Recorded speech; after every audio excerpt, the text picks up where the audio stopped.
Hace unos días terminé de leer el libro de Andrew Ross Sorkin, 1929. Es un trabajo muy serio, pero mientras leía el libro se me ocurrió una idea sobre la que Sorkin no escribe allí. Él no terminó la historia porque el año 2026 no es una rima con 1929. Es peor. En este video analizaré 4 parámetros por los cuales el año 2026 es peor que 1929 como riesgo sistémico: valoración del mercado, situación de los consumidores, carga de la deuda y respuesta política. Esto no es una historia de terror ni una predicción, es una comparación, y la conclusión la sacarán ustedes mismos. Todos estos serán datos de fuentes abiertas, simplemente los reuní en un solo lugar y añadí el contexto que normalmente se pasa por alto. Tengo el libro de Sorkin y lo he leído, y al final del video contaré qué contiene y qué no contiene. Por cierto, como hoy es día de trading, si hoy tengo escenarios de trading, lo comunicaré en el canal de Telegram. El enlace está en la descripción. Comencemos con la valoración de Cape-Shiller, el coeficiente precio-beneficio ajustado a un periodo de 10 años. En palabras sencillas, ¿cuán caro valora el mercado las ganancias reales de las empresas? En agosto de 1929, el Cape-Shiller alcanzó 32,5. 2 meses después, el mercado se desplomó. Hoy en día, el Cape-Shiller es igual a 42. Este es el segundo resultado más alto en 145 años de observaciones. Solo por encima está diciembre de 1999, el pico de la burbuja de las .com. El indicador de Buffett en 1929 era el 95% del PIB. En 2007, antes de la crisis hipotecaria, era el 109%. Hoy, este indicador muestra el 234%. Esto es 2 veces y media más alto que el nivel de 1929, el año de la Gran Depresión. Otro detalle más: el 40% de la concentración del S&P 500 está centrado en 10 empresas. Se trata de las magníficas 7 más algunas empresas adicionales. En 1929 no existía tal concentración técnicamente, porque el mercado en ese momento era diferente.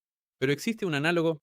RCA es la Radio Corporation of America, los famosos rugientes años 20. En 1929 se negociaba con un coeficiente PE de 72 y las acciones de esta empresa crecieron 200 veces. Hoy en día, Nvidia cotiza con un coeficiente PE de 35 a 40. Bastante más modesto, pero hay 7 empresas así. Aquí se puede sacar una conclusión muy simple. La burbuja, según todas las métricas de valoración, en 2026 es objetivamente mayor que en 1929. Esto no es una interpretación, es aritmética. El segundo parámetro es el consumidor, y aquí es donde se pone más interesante. Índice de sentimiento del consumidor de la Universidad de Michigan, abril de 2026. Informe reciente, 49,8. Este es el mínimo histórico desde que comenzaron los registros en 1952. Más bajo que la recesión de 1980, más bajo que en 2008, más bajo que cualquier crisis en los últimos 70 años. El 68% de los estadounidenses espera un aumento del desempleo. El 55% dice que su situación financiera está empeorando. Este es el máximo desde el año 2001. Para ser más precisos, el 59%, es decir, 6 de cada 10, no pueden cubrir gastos imprevistos de $1000 sin endeudarse. Los retrasos en los pagos de los préstamos para automóviles son del 5,2%. Para comparar, el pico en 2010, ya después del fondo de la crisis de 2008, fue del 5,3%. Ahora estamos al nivel de la fase de recuperación de la crisis anterior. En el mercado inmobiliario, en febrero de 2026, el 34% de los vendedores de viviendas redujeron el precio de su propiedad y el 67% de los estadounidenses en el estudio de Allianz temen más quedarse sin dinero en vida que a la propia muerte. Cito esta última cifra a propósito, porque no se trata de economía, sino de psicología. Y como sabemos, son precisamente los mercados los que se mueven por ella. En 1929 no se recopilaban datos sobre el consumidor en tal volumen, pero existían los pagos a plazos y las compras al margen. Hay analogías. La diferencia es que hoy tenemos cifras reales y son considerablemente peores. El tercer parámetro es la deuda. La deuda pública de Estados Unidos es de 39 billones de dólares. Esto equivale al 124% del PIB. Es el máximo histórico en tiempos relativamente pacíficos. Nunca antes, en un periodo sin una gran guerra activa, Estados Unidos había soportado una carga de deuda tan grande. El balance de la Reserva Federal equivale al 22% del PIB. Hasta 2008 esto era el 6%. La Reserva Federal ya ha utilizado sus herramientas en más de 3 veces la escala que antes de la crisis anterior. El margen de maniobra se está reduciendo. La deuda total de todos los sectores es del 719% del PIB. Esto incluye al Estado, las corporaciones, los hogares, el sector financiero, todos juntos. En 1929 no existía estructuralmente tal carga de deuda. El sistema financiero no permitía acumularla. La deuda corporativa es otra historia aparte. La deuda privada en Estados Unidos equivale aproximadamente al 140% del PIB.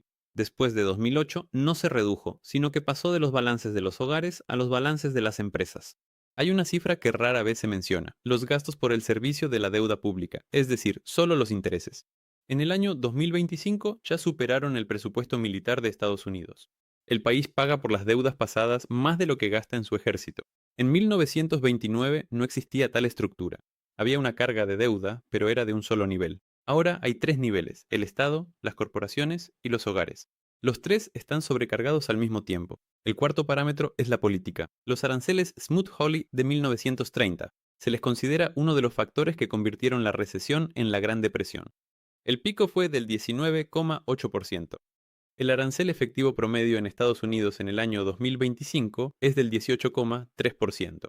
Para los 20 principales socios comerciales es del 23,6%. En algunas áreas específicas ya hemos superado los aranceles Smoot-Hawley. Al mismo tiempo, la Reserva Federal no baja las tasas de manera activa, haciendo hincapié en la inflación debido al aumento del precio del petróleo por el conflicto en Oriente Medio, pero ya hablé de esto en análisis anteriores. Esto es un shock de oferta. La administración impone aranceles y el comercio exterior se reduce. Esta es la misma contradicción que en 1929-1930 intensificó la caída varias veces. El Budget Lab de Yale estima el efecto de los aranceles en menos $3.800 al año para el hogar estadounidense promedio. Y además, esto se calcula anualmente. En 1929, el especulador tenía solo una herramienta: una cuenta de margen con el corredor. Para participar en la burbuja había que ir a la oficina y firmar un papel. El especulador del año 2026 tiene 5 herramientas al mismo tiempo: cuenta de corretaje, exchange de criptomonedas, opciones sin comisión, productos bursátiles con apalancamiento y el feed de TikTok, optimizado especialmente para que no salga de ahí. El volumen minorista de opciones, hoy en día, supera varias veces el pico de la burbuja.com de 1999. No es solo un poco más alto, sino varias veces más. El mercado cripto sin stablecoins es un activo de riesgo puro. Su capitalización alcanzó más de 4 billones en octubre de 2025. Ahora es un poco más de 2 billones. Ya se ha desinflado casi a la mitad, mientras que el mercado de acciones sigue en su máximo histórico. Si incluimos las criptomonedas en el indicador de Buffett, obtendremos un 239% y no un 234% como mencioné. Hay más capital especulativo que en cualquier otro momento de la historia. Y no tiene un solo interruptor, tiene 5. Ahora, lo que quería decir desde el principio: después de leer el libro de Sorkin, puedo decir que es un trabajo periodístico serio. Él documenta los paralelismos de manera honesta, con detalles y fuentes de archivo. Si te interesa la historia de 1929, te recomiendo encarecidamente este libro. Pero la tarea del analista es diferente. No es registrar el paralelismo, sino preguntarse: ¿y si la rima no es completa? ¿Y si el año 2026 es una rima al mismo tiempo con tres crisis? 1929. Burbuja de valoración, 1907. Concentración en el crédito en la sombra, 2008. El consumidor al límite. Hoy, las tres arquitecturas están presentes al mismo tiempo. Ya estoy preparando mi portafolio de inversiones para lo peor. No voy a dar recomendaciones concretas. Cada quien tiene su propio horizonte, riesgo, perfil y obligaciones. Pero el principio que sigo es que cuando 4 indicadores independientes dicen lo mismo, no es una coincidencia, es una señal que no puedo ignorar. Pero antes de que la música se apague, veremos un rally eufórico. Ya está en pleno desarrollo en los mercados bursátiles. Las criptomonedas se sumarán. Vamos a resumir.